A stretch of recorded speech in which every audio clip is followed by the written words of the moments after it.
Hello and welcome to Mothman's Bookshop. My name is Nicole, and today I'd like to tell you about all the books I read in high school.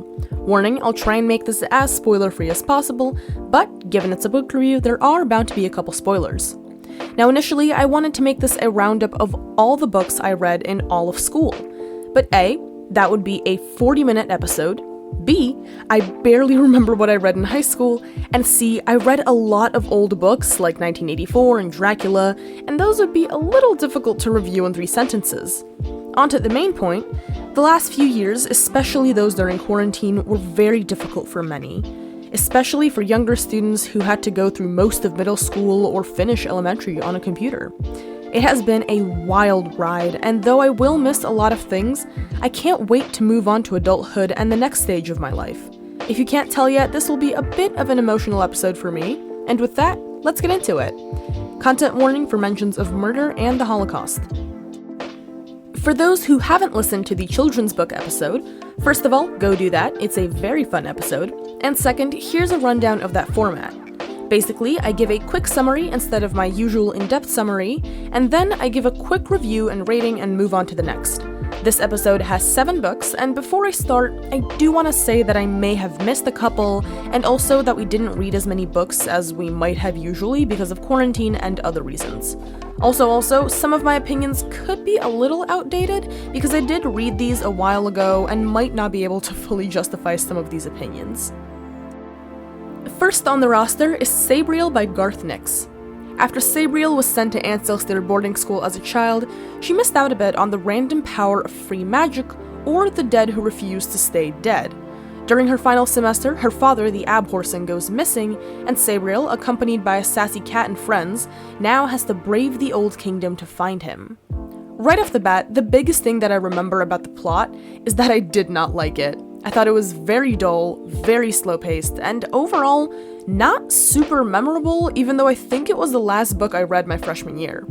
Though I can't recall the name super well, I know I loved the cat guy, I thought he was very funny and sarcastic, and I think Sabriel also had her good moments.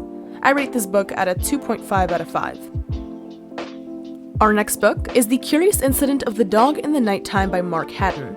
This book is written from the perspective of an autistic British teen named Christopher Boone. He knows every prime number up to 7,057 and can name every country and its capital. When his neighbor's dog turns up murdered by a pitchfork, Chris begins to investigate the case, all while trying to navigate a chaotic world and a chaotic family. I absolutely loved this book. I think the autistic perspective was very refreshing and interesting to read, especially as a neurotypical person, but what I especially loved was that it was as much of a murder mystery as it was a sort of family/self-discovery novel. The mystery element was very well written, the structure of the book itself I also thought was very cool, and it had a lot of really funny moments as well. I thought it was unique that each chapter started with a prime number instead of just going, 1, 2, 3 as per usual. Overall, I really enjoyed reading it then and plan on rereading it soon. Maybe you'll get a full-length review soon. I rate this book at a 4.6 out of 5. This next one, Night by Elie Wiesel, is the first of a series of autobiographies that cover the harrowing experience that is surviving concentration camps and the Holocaust. This is an absolutely incredible and heart-wrenching read that everyone should read at some point in their life. It's incredible, it's harrowing like I just said. It shows the before, during, and after, and it recounts what it's like to see your friends turn on you seemingly out of nowhere. This year, my Shakespeare and theater class got to go see a production with the freshmen because it fit into the whole theater part of the class.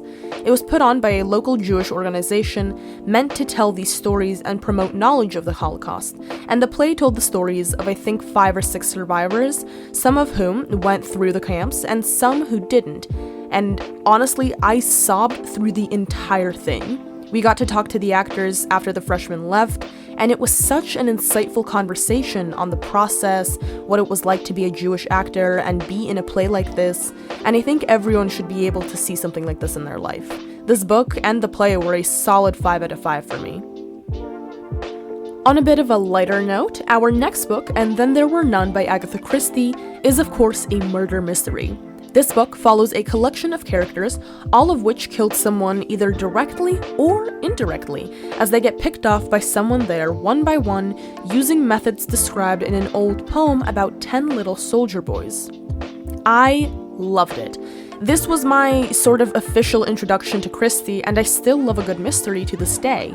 I think one of my favorite mystery cliches is the house party gone wrong and the killer is one of us.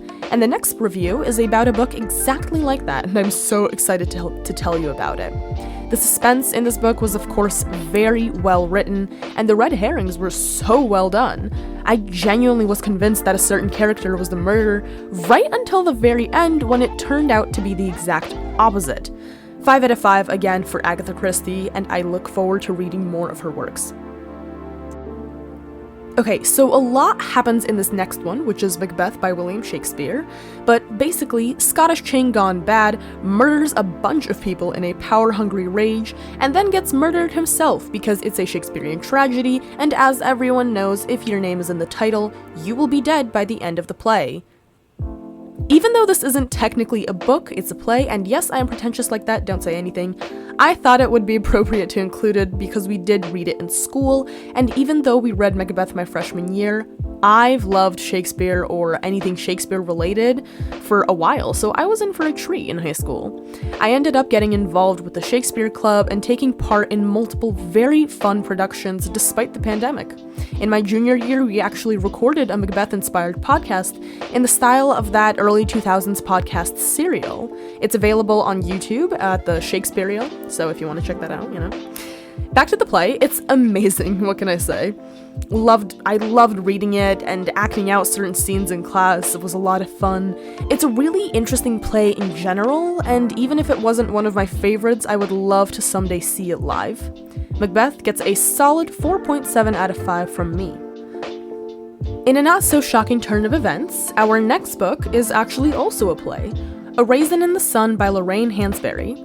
Now this next one I don't remember much about because I think we started it right before quarantine and then read the rest online, so I genuinely barely remember the plot or what I thought of it. Here's your summary. The play follows the Youngers, a black family in 50s Chicago about to receive a $10,000 life insurance check. Each is making plans for what they want to do with the money and why. Mrs. Younger, also called Mama, wants to find a nice house. Her son Walter wants to invest in a liquor store with friends, and his wife Ruth agrees with Mama, the grandmother, and wants to be able to find a good space for the family and more opportunities for her kids. Benitha, Walter's sister, wants to learn more about her heritage and put the money towards her medical school tuition. I thought this was generally interesting. It definitely provided insight into the mentality that many African Americans held in the 50s, especially in big cities like Chicago. I would read this again to, first of all, retain something this time, and second, because I would love to just genuinely read this outside of a school or online setting. 4.6 out of 5 for me. And finally, we end this list on a pretty light note with Twelfth Night by William Shakespeare. I read this again this year, and it was also my first high school play. I played Duke Orsino when we did our production, and I had so much fun.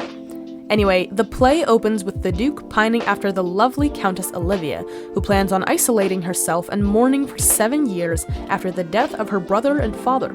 Meanwhile, twins Sebastian and Viola crash on the shores of Illyria, and each thinks the other is dead. Viola disguises herself as a manservant and goes to work for Orsino while causing a love triangle where everyone is just in love with everyone and mayhem ensues.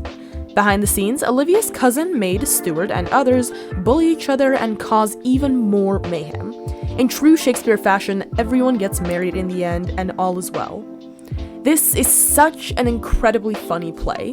While reading it, we also acted scenes out and watched the Globe Theatre version where they did a traditional rendition of the play with historically accurate costuming and an all-male cast. I had so much fun reading it. The scenes with Sir Toby, Sir Andrew, and Mariah were so funny, and I will never forget them. I think what really made this fun was the way it was taught in class, because we would not only read the scene, but also completely rework it to fit a new time, add elements, remove elements, and that was a lot of fun in and of itself. I mean, we made Olivia and Mariah Cheetah Girls, and Malvolio a scene kid, and everything was set in a college bar in the early 2000s. I highly recommend you find the Globe Theater recording somewhere, because it is so well made and so funny. This play gets a 4.9 out of 5 from me. Final thoughts? This was a very fun and nostalgic episode for me. Sorry for how late it is, I was a bit busy this weekend and then Monday just kind of got away from me. This week's episode will be on time, I promise, I hope. So have faith in me and I appreciate the patience.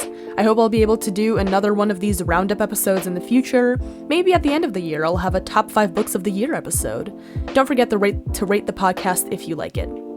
Thank you all for listening to this episode of Mothman's Bookshop. I hope you've enjoyed this week's episode. If you did and would like to know when the next episode comes out, do yourself a favor and follow the podcast, and if you have any questions or recommendations, feel free to use the form in the description or join the Discord.